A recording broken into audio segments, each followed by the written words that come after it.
We'll make a motion to approve the agenda and the July 23rd minutes. Second. We got a first and a second. Any discussion on any of those? Joe, you good? Joe doesn't have his hearing aids in. All in favor, say aye. Aye. Aye. That passes. Public comments.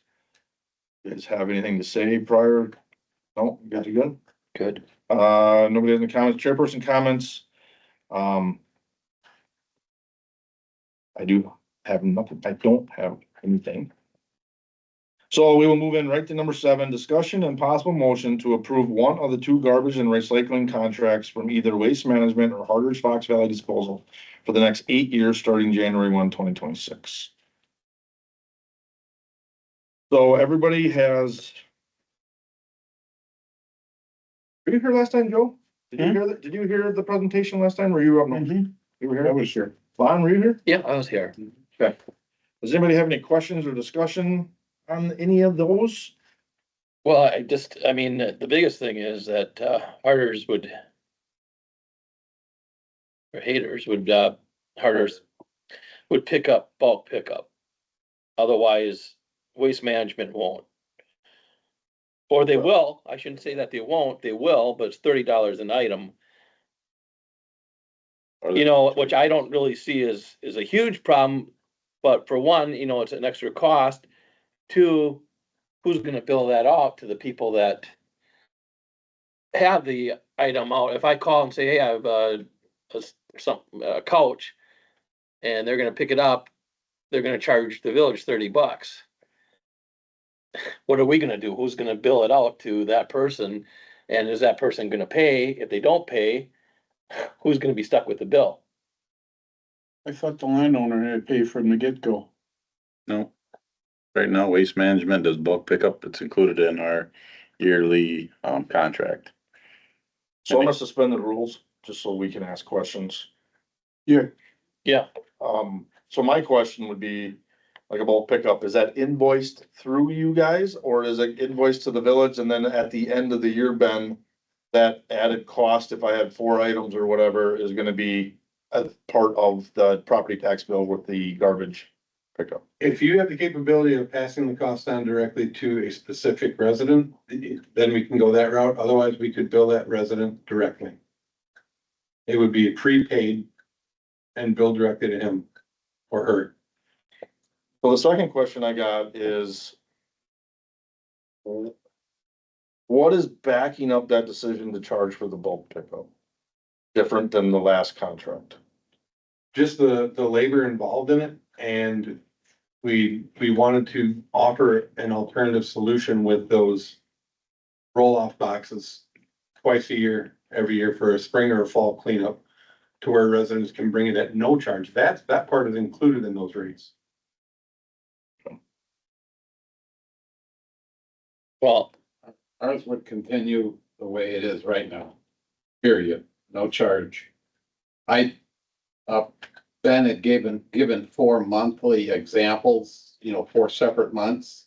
And I added those up and did an average. And the village would be looking at an extra cost on the first year alone of $21,000, just based on those 4 examples that he sent out. That would be billed right to the village. That's not billed to the It village. says in your bid, it's billed to the village. It's billed to the residents. That's what it's a cost per item is what it It says. says billable to the village in your RFP. It says billable to the village. It's billed to the residents. It is not billed to the village. It's not an extra cost that the village is going to incur. well, I'm just, again, I'm worried about, okay, if Waste Management bills for bulk pickup to that person. I know that we have letters out now for people that don't cut grass, and I know that we have a list of people that don't pay water bills. So who's gonna end up absorbing that at the time? If we bill or you bill, if it doesn't get paid, doesn't get paid. Who's gonna? I mean, are we gonna have stuff laying out on the curb because we're not getting things picked up? Because unfortunately, some people just don't pay. And I mean, unless you write them citations to get them to court, and then you gotta give them due process and due time and et cetera, et cetera. So in the RFP, it says that Waste Management will continue the curbside collection of bulk items at $30 per item through 2026 calendar year, billable through the village. I thought. And that's if you're able to pass it on to the resident. We have the capability of setting up routing accounts in which each individual address can pay for their own, if you want to go that route on the bulk. That takes the city out of the equation, or the village out of the equation. And the resident just pays directly. Once it's prepaid, it's collected. And then the people that are using the program are the ones paying for it, not the village. Well, there's two ways of looking at it. That way, what Lon says is, could end up being true. However, I think in all my years of moving back home, I probably had 2 items of bulk out to the curb. And lately, in the last couple of years, you drive around town and one guy had a couch and an easy chair and everything else piled out there. I think in the long run, the village is gonna pay more money by including that kind of pickup than we will to have the landowner himself pay it himself, be billed directly. But the difference is Harders would include that and pick it up at no cost. Yep, And that- Waste Management would have a 2-time yearly where they have a roll off that you could bring stuff down, but then now the resident has to hold on to that stuff or whatever. Or it's a $30 charge per item. everything stays the same using Harders for just the extra cost of 72 cents extra per year. I think what it comes down between the two bids is the bulk pickup.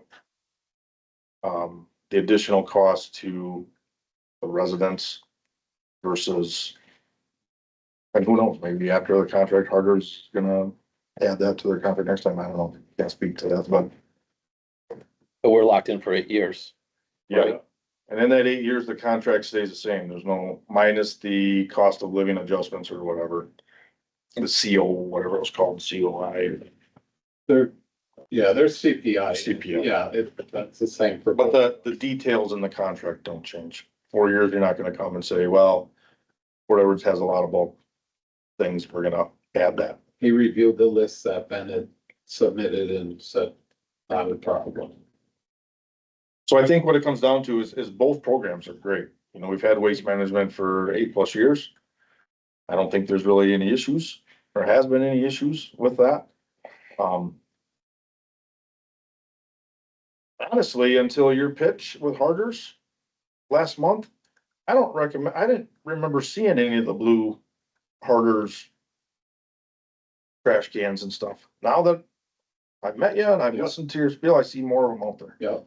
And, actually your cans will be, they're like a grayish color, because Harder's, that branch here uses the gray color, so it's great.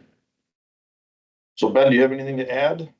No, like I said, I mean, you hit it. I mean, we've had this last contract was 8 years, and we haven't had any issues, with Waste Management. You know, anything we've had, they've come to fix or take care of. I mean, they've been great to work with.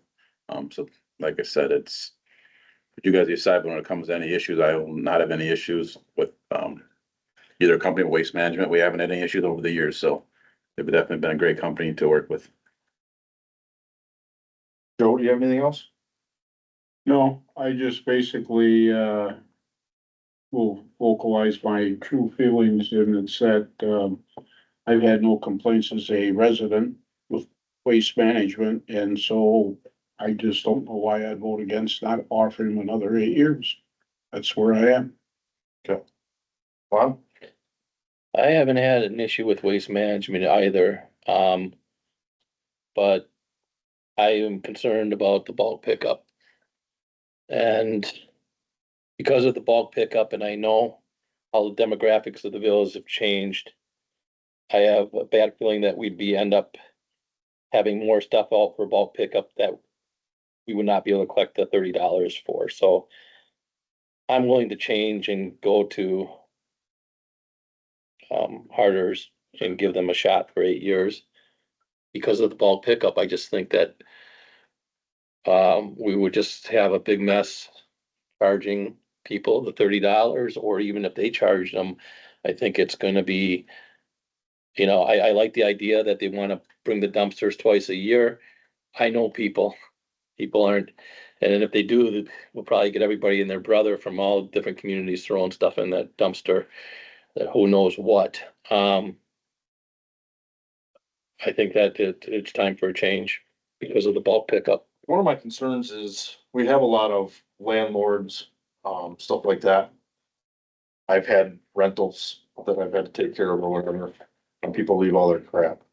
So then now that's pushed onto the landlord to get rid of it. Now, they could take it to the waste management facility for, what'd you say, $10 an item or whatever. Um, But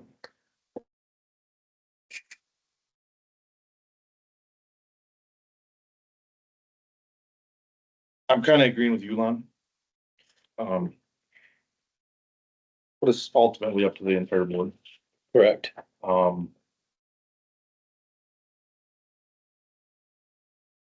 So how would we like to do that? Take the recommendation from this committee and send it to the entire board, and then it could be possibly changed then? I mean, it could be. Correct. I mean, We make the motion one way, and then it could be Changed at the board. changed at the board. Um, Needs board approval either way. correct. Correct. So I will make the motion to approve the Harders Fox Valley disposal contract for the next 8 years, starting January 1, 2026. I have a second, I will second that. and what it comes down to, brass tacks, is just the bulk pickup, between the two contracts. So I will say, all in favor, say aye. I, Opposed? Opposed. Okay. So that motion will go to the board, which is. It'll be September's meeting. September 10th, I believe comes in it. November 10th. And then the discussion of the other board members will yea or nay it.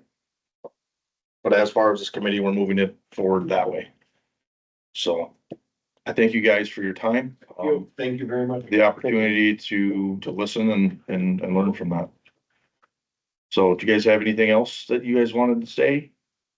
I think I conveyed this last time, but your day would remain the same. They're still saying it's gonna be service on Wednesday.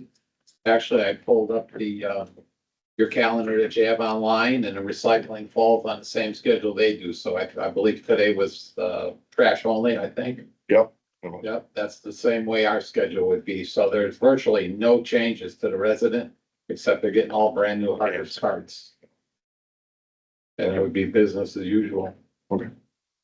I would just like to say thank you for your business and, look forward to seeing what the final vote is from the board. But I appreciate the business relationship that we have. And I'd like to second that. I was on the board when when Waste Management first came here, going from a different contract and switching to the bins, there was a little pushback from residents, and I think that they've all kind of, embraced that. And I mean, every municipality is using that bins, but I appreciate, working with you guys, nothing but great things. I think it just came down to just that bulk pickup for stuff.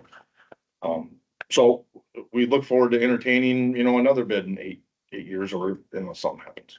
So thanks, Tim. Thank you. Thank you. Alrighty. Thanks. So we'll move on to number 8. Discussion of road painting on Verbunker Avenue from Brentwood Drive to Fifth Street. So in your packet, I've included a little diagram of the bunker, the way it is painted as of now. We've got an 8-foot lane, which is painted white, that goes to the curb, which we consider that a parking lane / bike lane. Then we've got the 12-foot running lane. We've got our yellow dash. We've got a 12-foot running lane, and we've got another 8-foot parked car / bike lane. This is how it's been painted. I look back, it looks like about 18 years ago, we painted the white line on there due to a citizen asking to paint the white line on the road due to walking traffic. Like I said, that's the road total is 40 feet wide. I did go up to 25th Street. 25th, right? It goes up to the back way up to, you know, and they did, if you look at, they painted 2 white lines, but they took that 8 foot down and they cut that down basically to 6 foot. So unfortunately, when a parked car is in that 6 foot or in that area, they're actually over the white line into that bike Where lane. they fill it up, they should actually took those signs down now. Correct. So, So how much is the painting for this? So the reason I brought this up, and if you guys remember, is the bike path comes through. And then now there's cars and stuff parked there. So to have that white line, I view it as that's your bike trail to get to wherever you go on the south side of the road or whatever that is. And So so we got it on both sides. you do have it on both sides, but you're getting chip sealed or something. Or a couple of years we'll chip seal the rest of it, right? Right now, I mean, it was when I brought you guys the proposal to repave Vermont Mill and repave, we had the $6,000 included to repaint that all, with the railroad crossing and the school crossings, to just as it is today. so if we were gonna view that as a bike trail, then I don't think cars should be parking on that side of the road. With Yeah. Will, Lon mentioned about having a little, excuse me, Mr. Chairman, but he had a point about this, garbage thing we just talked about, the $30 charge for bulk items.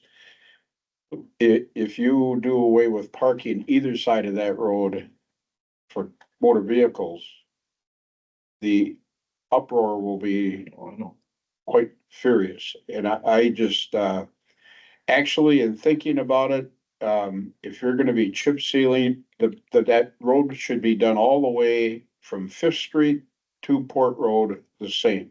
So, you know, just to map it out, all fresh and new. And you're gonna chip seal in 2 years? 2 to 3 years. Yeah, shit, I wish it was just a year. I don't know, I'm siding with the people that live on that street that have, driveway issues sometimes. Well, I think it's gonna get painted regardless. Yeah, there was 10 cars this morning, just in the meeting. I drove it down at 6:30 this morning. There was 10 cars parked on the bunker, north side, south side. Yeah. And I drove that at 6:30 this morning, just for your guys' information. Well, my thing, why are we painting that road? Because we had a citizen a while back wanting to paint on that road for $6,000. We have other roads here. We got the one here by the mill. They don't have a center line or lines. Why are we going and doing that? Because it's a 25-mile-an-hour stretch. And I honestly would probably mean more patrol down there because people don't do 25. Everybody knows it and it's not a hidden fact. I'm not sure why we're even putting a line down there. It's a village street just like the rest of them. That doesn't bother me either. If you don't want a line, you don't have to paint a line either. I mean, we start putting lines and then people say, well, that's a designated bike trail or that's a designated this. That's an opinion, Signage to go with it, you know. right? So my opinion only, I wouldn't even, I wouldn't paint it. Is that resident that wanted it? They still on the road? Correct. I think they were past board member. I think, you know, that some of the reason was what I looked back was, you know, cars were driving down that whole lane. Once they painted the white, that distinguished. I drive, and again, I'm just going by, that was the, you know, that was what the recommendation is it was a driving lane, not the other one. Well, if it's is that what it is? $6,000? 6,000, we have to do railroad crossing regardless, which is 1,500. We have to do that, Well, yeah. State laws, so. You know, I have this as discussion, if you want me to bring this back next month as a motion, to make a complete motion, or you guys can make a recommendation to me not to, I guess you guys. Well, I mean, the railroad crossing sign has to be, I understand that. I don't have a problem with that. I'm just saying that road's 25 and, you know, I think once you start striping it, it starts saying, like you said, this is a bike trail or it isn't a bike trail. And That's really what I want to just identify. Is it gonna be labeled as a bike trail? If it is, then we shouldn't allow cars to park there. If they have the white line and it's not a bike trail, I don't care if they're sit there. Or the other thing is just don't paint it. mhm. When it wears off, it wears off. It doesn't matter to me. So I think just as a discussion point right now, just, So should I go ahead and order up the railroad crossing? well, you have to do the rail Yes. crossing. Yeah, order up the railroad crossing for sure. That's a definite. As far as the other part, I don't know how everybody else feels, but you know how I We feel. really need a fog line now, it's on Seneca Road, I had a guy call me on that, you know. Yeah, it definitely wore off.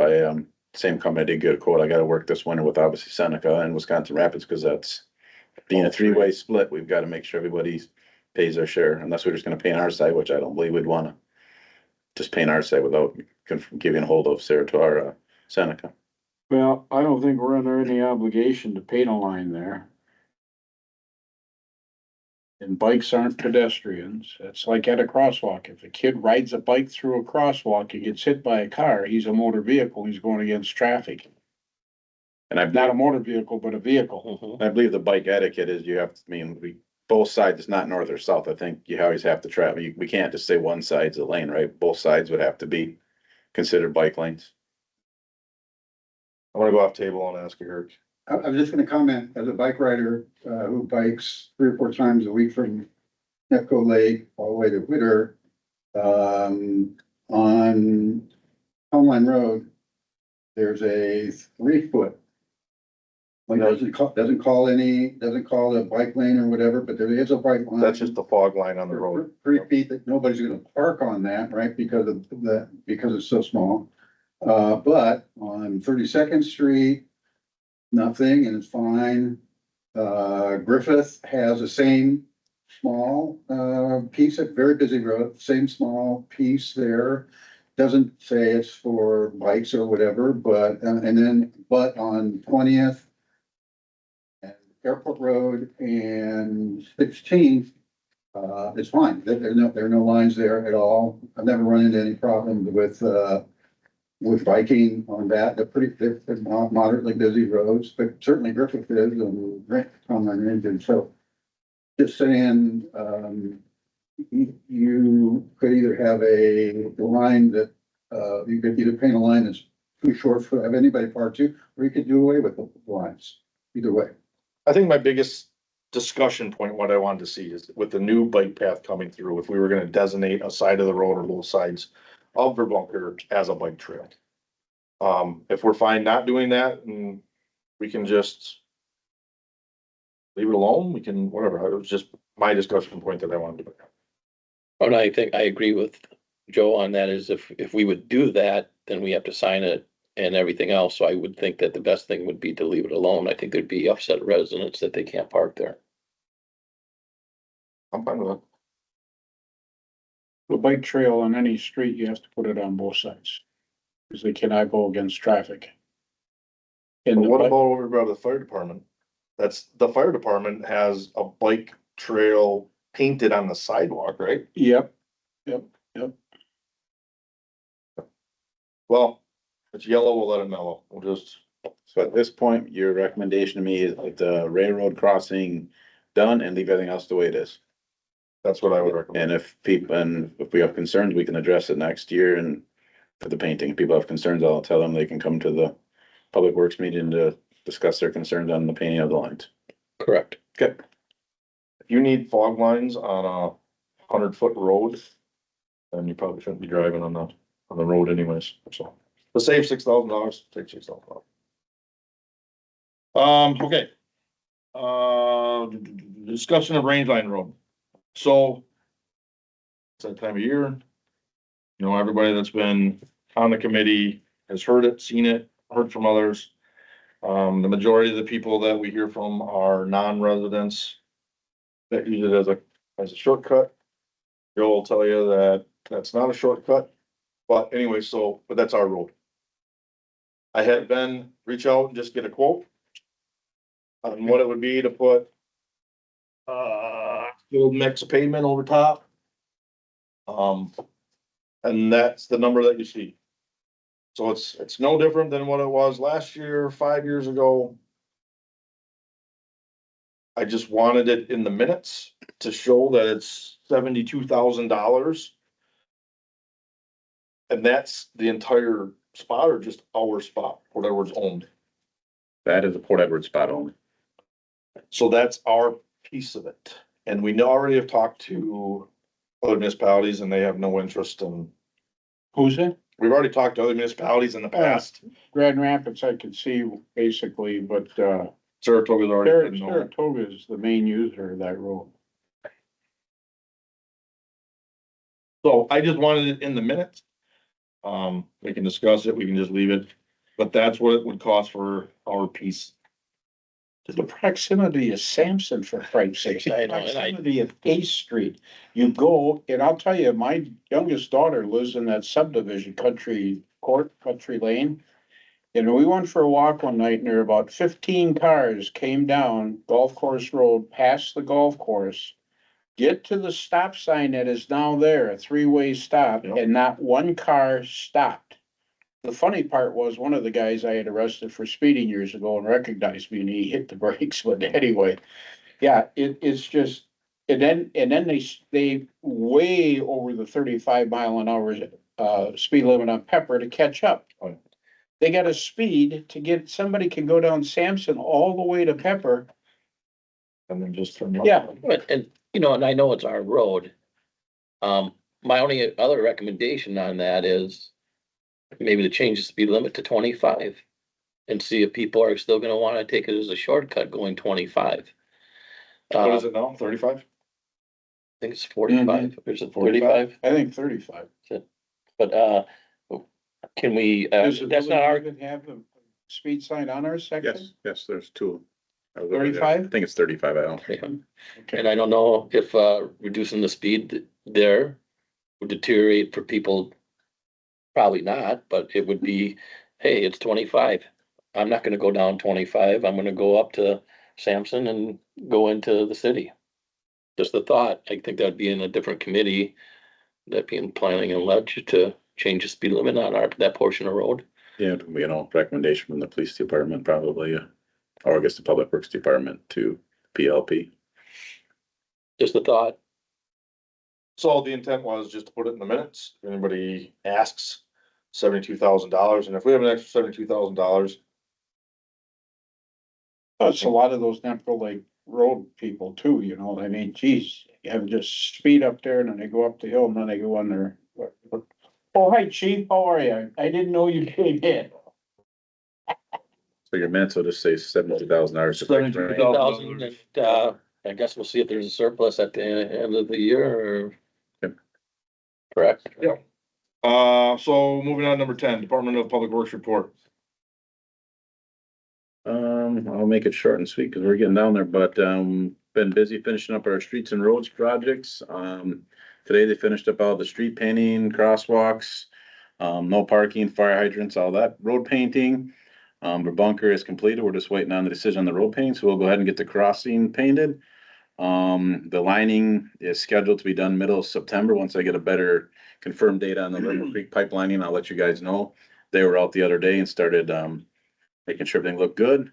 Other than that, we're, fortunately getting into winter mode, getting trucks and things, conditioned and ready for the winter months to come the next, few months. So other than that, I don't have any, concerns or any issues, at this point. Okay, any old business? Anybody got any old business? New business? Anybody receive any correspondence from anybody? Agenda items for next meeting. I'll bring you guys, unfortunately, we'll be discussing our 10-year plans and our 30-year plans for, streets and roads and trucks next month. 30-year. Big 30-year plan for vehicles, since the budget, is right around the corner with department heads and committees, so that'll bring that to you guys next month. Never heard of a 30-year plan. I'll be 89 and don't care. We had it before I was here. Huh? It's been in place before I was here. So, Never heard of a 30-year plan. Okay, Don so, Kresny put together. next meeting date. So is that the last week? The 24th, September 24th? That's homecoming in Nakusa. Yeah, we had, public safety decided on September 24th at 4:30 was when their next meeting will be. Are all Wednesdays also sacrosanct to you? Cause one of these Wednesdays, we're gonna get caught where one committee is going to because of traffic, you know, just go over it. And I'd like to start spreading it out to other Wednesdays too. I mean, I'm fine with, We can do you're it. the chair. Parks has been on Mondays the last two. Yeah, I think Yeah, whenever, whatever you you know, guys wanna do it. I Well, cannot do that. Wednesdays make sense, you know, they really do. Because, it's the old church night, you know, and generally you don't have commitments of 17th, school and 17th. stuff, and Gonna do 17th at 5? that'd be fine. That's good. Okay, so we'll do Wednesday, the September 17th. All right with you, Ben? Check should be. We don't have football games or anything on Wednesdays. so No. That's what, That's how it'd be, you know. Yep, 17th works for me. 17th at 4:30? we can do 4:30. Are you gonna do 5? We can do anytime. 4:30 or 5? What do you guys wanna do? I'm good at 4:30. Are you good at 4:30? 4:30 is fine, 4 is fine, 5 is fine. Could we do 4 o'clock? Cause I got practice at, oh, no. That's, we have school, so school practice is 3 to 5. You go later then? To be honest, I might not be here for that meeting. Anytime is okay with me. We'll do 4:30 right now. Okay, 4:30. September 17th, 4:30 PM will be in the minutes. 4:30. All right, does anybody have anything else? Hearing nothing without any objection, I will call the Public Works meeting adjourned at 5:30. Read with interest the Nepco Lake District Board minutes before I came down here. Okay, thanks. You have totally,